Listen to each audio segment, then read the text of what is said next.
د پیښور های کورټ بار وکیلانو اتحادیه باجوړ کې د جمعیت العلماء اسلام په غونډه د ځانمرګي برید غنده نه کړو د پیښې د عدالتي پلټون غوښتنه یې کړې ده. د افغانستان سره په پوله پرتی د خیبر پختونخوا باجوړ کې په 13 جولای د مذهبي سیاسي ګوند جمعیت العلماء اسلام په غونډه ځانمرګي برید شوی. پولیسو په برید کې د شپږ 50 کسانو د وژل کېدو د احتجاج لیدو تایید کړی دی. د برید ذمہواری داعش منلې ده. د پیښور های کورټ وکیلانو د شورو یعنی چهارشنبه پرواز د جنرال باډه غونډه کړې او ویل چې ترغاګرو د جماعتونو وروسته ولسی غونډه پناه کول پیل کړل. وکیلانو افسوس څرګند کړو دا وایي کړی چې په منظمه طریقه خیبر پختونخوا ته ترغاګر راوستل شوی دی. وکیلانو ویل چې پختونخوا د تیر 12 ورځې ترغاګر ښکار ده او په دې ملک یوازې د پښتنو وینه بهيږي. ریاست په خپل خارجه او داخلي پالیسیانو نظرثاني وکړي. خلکو ته به ترغاګر په ضد راوتل یو आवाज کېدل وی ځکه چې د پښتنو نسل کشي روانه ده. وینا کوونکو ویل چې د افسوس خبره ده چې د افغانستان څخه ناروغان نه را پرې خودل کیږي.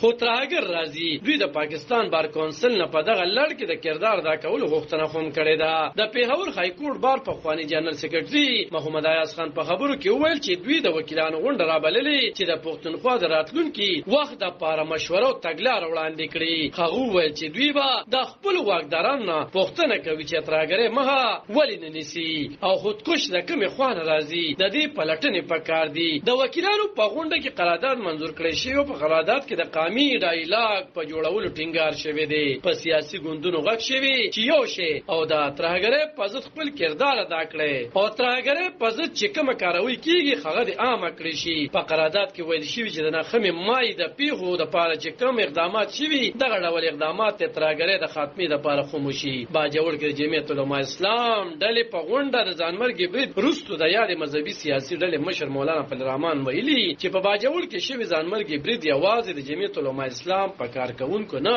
بلکې په ټول پاکستان او ټول امت مسلمه حمله ده. امن او فساد یو بل مخامخ شوی. مفسدینو د جمعیت العلماء اسلام پرم نه کارکونکو پناه کړی دي. هغه ویلي چې پښتنه خوره ترغاګر ښکار ده او د پښتنو مشرانو د جرګې را بللو یې ویلي او پر ریاستي ادارو یې پښتنه راولاړې کړې دي. عالم خان شیرپو دلبر نیوز 400